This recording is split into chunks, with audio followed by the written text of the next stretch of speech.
Next,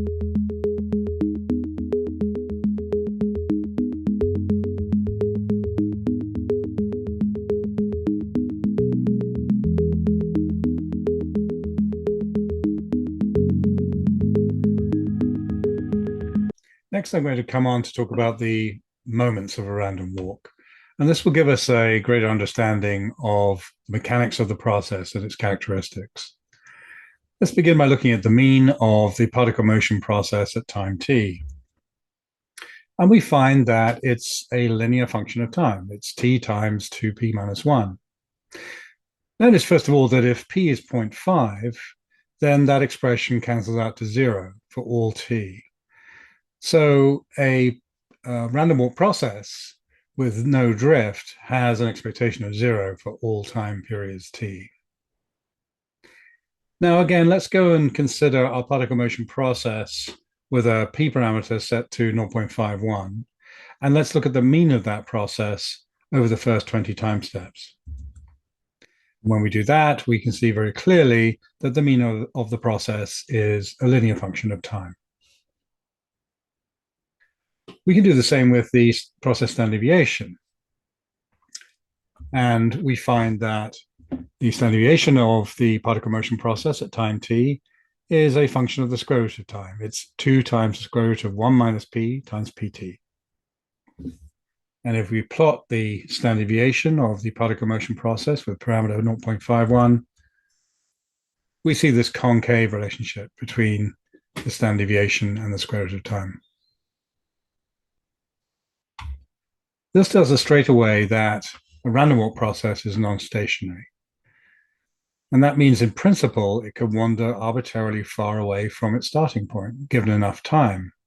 And the reason for that is quite simply that its moments are time-dependent. They grow over time. And we can confirm the non-stationarity of the process using the weakly stationarity function. I want to look in more detail at the relationship between the mean and standard deviation of the process in what is called the signal-noise ratio. It's just the mean divided by the standard deviation. And we know from before that the mean is t into 2p minus 1, and the standard deviation is 2 times the square root of 1 minus p times pt. So let me define a function, the SN ratio, that expresses that relationship. And having done that, I can then plot the signal-noise ratio as a function of time. And you can see very clearly the relationship between the signal-noise ratio and the square root of time. Notice also that it begins at very low levels, less than 2%. And after 20 time steps, it's only grown to a little over 8%. That means at slow time horizons, the mean in the process is completely dominated by the standard deviation.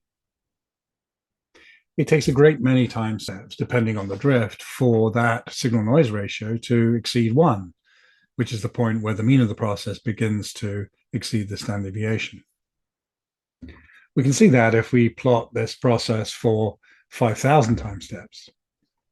And when we do that, we see that the signal-noise ratio grows from below 2% to around 1 after about 3,000 time steps and proceeds on from there.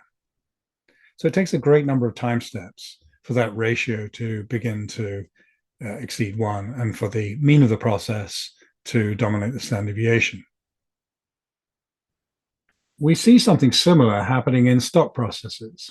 At short time horizons, any drift in the process is dominated completely by the noise in the process. Investors will typically, therefore, want to invest over longer horizons, which gives more time for the mean to assert itself and begin to dominate the noise in the process. Let's go on to look at the third moment, the skewness in the process, which is 1 minus 2p over the square root of 1 minus p times the square root of t. Again, it's the square root of time relationship. And if we plot that for the particle motion process with p parameter 0.51 for the first 20 time steps, we can see the skewness starting from a negative value below 0.035, and that gradually increases and tends towards 0 as time progresses. For the fourth moment, we can express that in relationship to the kurtosis of the standard Gaussian distribution, which is 3. So here we're adjusting that standard Gaussian kurtosis by two factors, a negative 1, 6 over t, and a positive 1, which is 1 over 1 minus p times pt.